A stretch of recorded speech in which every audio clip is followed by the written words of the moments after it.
Assalamualaikum warahmatullahi wabarakatuh. Selamat pagi anak-anak, berjumpa lagi dengan Ibu Rizky dalam pelajaran IPA Terpadu. Kali ini kita akan mempelajari tentang usaha dan daya. Jika sebelumnya kita sudah belajar tentang konsep gaya, nah materi ini adalah kelanjutannya. Sebelum kita membahas lebih jauh tentang usaha dan daya, silakan perhatikan slide berikut ini. Nah, dalam slide yang ditampilkan, ada gambar seseorang sedang mendorong tembok. Pernahkah kamu melakukan hal yang sama dengan orang tersebut? Kira-kira apakah temboknya bergerak? Tentu tidak ya. Meskipun kamu merasa lelah dan berkeringat, namun saat kamu mendorong tembok tersebut, dikatakan kamu tidak melakukan usaha sama sekali atau usahanya bernilai 0. Loh, mengapa demikian? Sebelum menjawab pertanyaan ini, kita harus mengetahui dulu apa yang dimaksud dengan usaha.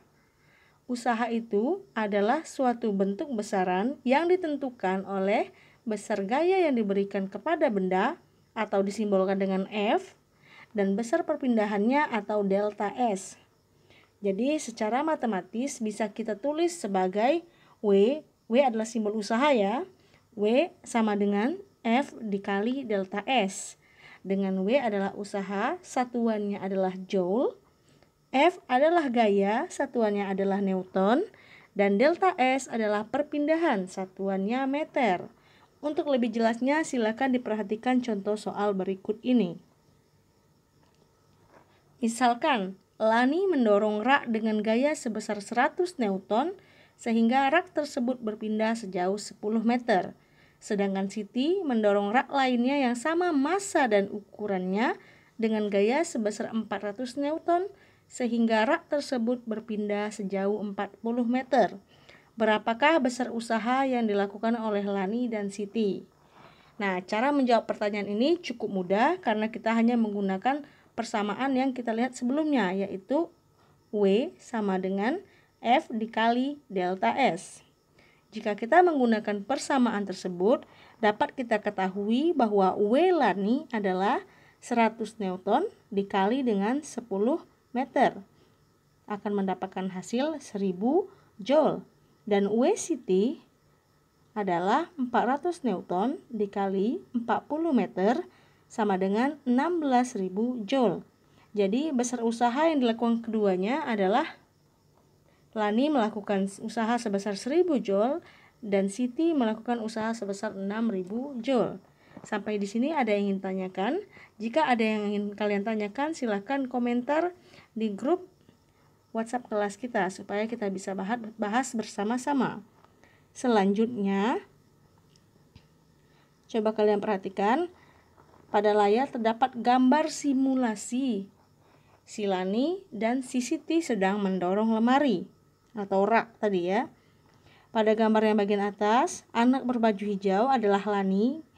Dia mendorong rak dengan gaya 100 newton hingga rak tersebut berpindah sejauh 10 meter. Untuk usahanya kita sudah ketahui tadi ya, yaitu 1000 joule. Begitu pula dengan Siti. Siti mendorong rak dengan gaya 400 newton dan berpindah sejauh 40 meter. Sedangkan usahanya adalah 16.000 joule. Seandainya di soal ini kita tambahkan Siti mendorong lemarinya sejauh 10 meter, itu butuh waktu 10 sekon.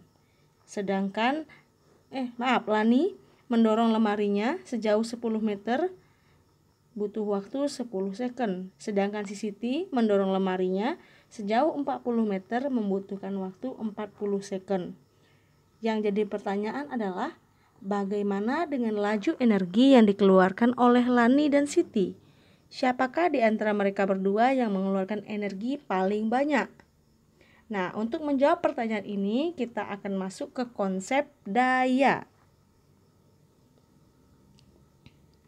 Laju energi atau daya disimbolkan dalam P adalah besarnya energi yang dipergunakan dalam setiap detik.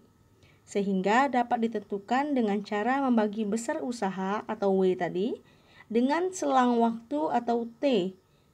Jadi secara sistematis bisa kita tuliskan P sama dengan W dibagi T.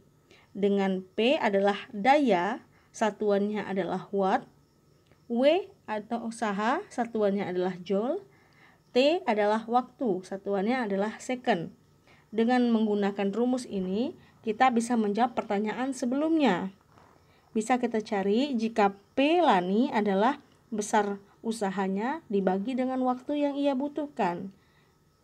Jadi 1000 joule dibagi dengan 10 second, hasilnya adalah 100 watt. Jadi daya yang dihasilkan atau yang dibutuhkan oleh Lani adalah 100 watt.